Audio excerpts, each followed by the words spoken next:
Subscribe कीजिए ध्येय IAS channel को और बेल आइकन को दबाइए लेटेस्ट वीडियो सबसे पहले देखने के लिए।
In our previous video, we briefly took you through the history of Buddhism and also let you know about the architectural style during the spread of Buddhism. Fundamentals of Buddhism and Buddhist art, its defining principles and notable examples from the art history are talked about in these videos. Earlier we gave you an insight about the stupas and why were they important. Today, we will tell you about the rest of the important features like viharas and chaityas of Buddhist architecture. Throughout his life, Buddha spoke on the value of respect, peace, honesty and wisdom to help others achieve a higher sense of consciousness.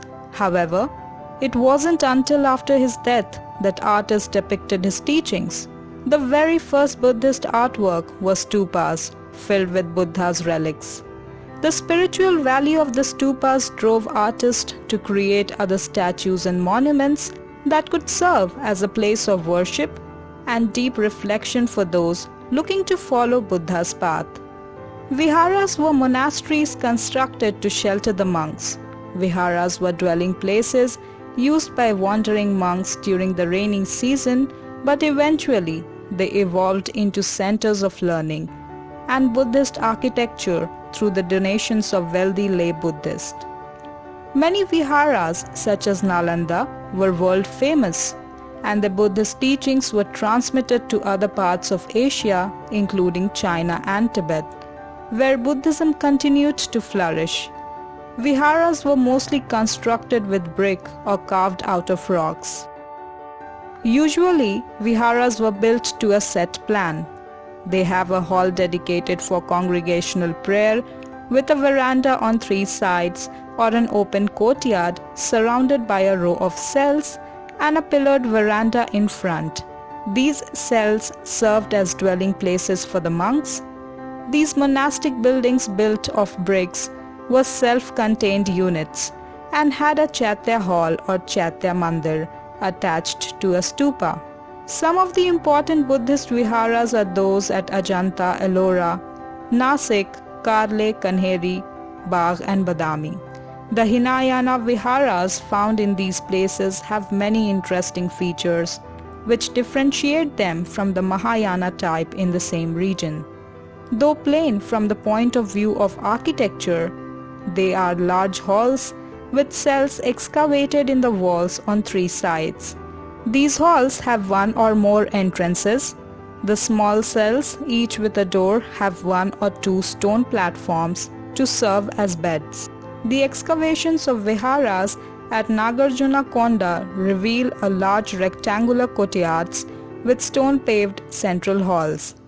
Around the courtyard, the row of cells, small and big, depict residences and dining halls for monks. 25 of the rock-cut caves of Ajanta are viharas, and they are the finest of monasteries. 4 of the viharas belong to the 2nd century BC. Later, other caves were excavated during the reign of Vakataka rulers.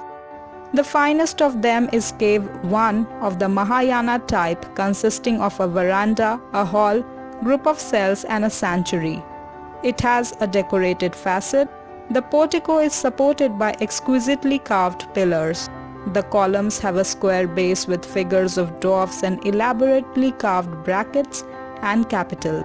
Below the capital is a square abacus with finely carved makara motifs. The walls and the ceilings of the cave comprise of paintings. The viharas of Ellora dated 400 AD to 7th century AD and are 3-story high. They contain sculptured figures and belong to both Hinayana and Mahayana Buddhism. Now, talking about Chaityas, these were halls of worship. These were made out of bricks or carved from rocks. Ruins of a large number of structural Buddhist Chaityas are found in the eastern district of Andhra Pradesh. The ruins located in the district of Srikakulam, Vishakhapatnam, west of Godavari, Krishna, Guntur, and Amravati belong to the 3rd century BC and later. The largest brick Chaitya hall was excavated at Guntapalli. Some of the most beautiful rock-cut caves are those at Ajanta, Ellora, Bhaja, Karle, Bagh, Nasik and Kaneri. Some of the Chunar sandstone rock-cut Chaityas of Bhaja, Kondain, Karle and Ajanta in Maharashtra are early excavations belonging to first phase of Hinayana creed of Buddhism. Some of the Chaityas show that wood had been used in the roofing and entrances arches. The Chaityas at Bhaja is the earliest surviving Chaitya hall. It is a long hall, 16.75 meters long and 8 meters broad, with an apse at the end. The hall is divided into a central nave and an aisle on either side, flanked by 2 rows of pillars. The roof is vaulted. The rock-cut stupa in the apse is crowned by a wooden hermika.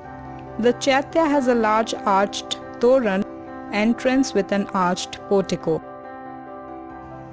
Hinayana rock architecture reached the peak of excellence in the splendid Chaitya at Karle. This Chaitya has a double-story facade and has 3 doorways in the lower part. It has an upper gallery over which there is usual arch.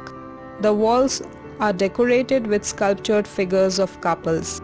The pillars separating the central nave from the aisle have a pot base, an octagonal shaft, and an inverted lotus capital with an abacus. The abacus has carved pairs of elephants kneeling down, each with a couple in front and horses with riders on them. The stupa at the base end is tall and cylindrical with 2 tiers of railings around the drum. It is crowned by the original wooden chhatra. The second phase of Buddhist architecture is marked by the Mahayana creed of Buddhism. It can be noticed in some of the excellent rock-cut Chaityas at Ajanta in Aurangabad district of Maharashtra, excavated between 5th AD and 9th century AD during the rule of the Vakataka, the Guptas and Rashtrakutas. The caves were discovered in the beginning of the 19th century. These caves are excavated from a semicircular steep rock with a stream flowing below and were made for the use of the monks who spent the rainy season there in meditation. The caves are at different levels and have stairs leading down to the stream. 5 of the 30 caves are Chaityas or sanctuaries. The earlier group of 2 cave dated 2nd century BC belong to the style of Kondain and Nasik caves. The Chaityas have a vaulted ceiling with a huge horseshoe-shaped window over the doorway. They are large halls divided into 3 parts, the central nave, apse and aisles on either side, separated by a row of columns. The side aisle continue behind the apse of circumambulation. At the center of the apse is a rock stupa with large figure of Buddha sitting or standing. A remarkable feature of these Chaityas is the imitation of woodwork on rock. Beams and rafters were carved in the rock, though they serve no purpose. The unfinished caves give us an idea of the method of excavation. Starting from the ceiling, they worked downwards. Solid blocks were left to be carved into pillars. After finishing the veranda, they excavated the interior. They used tools like pickaxe, chisel and hammer. The most perfect of this group of Chaitya Griha is Cave 19. Excavated at the end of the 5th century AD, it is similar to other Chaityas in its plan, except that it has a single doorway and elaborate ornamentation. Pillared portico in front leading into a courtyard with the walls on either side have heavily sculptured with figures. The interior pillars are well decorated with cushion-shaped capitals. The Ajanta caves are now one of the UNESCO World Heritage Sites in India.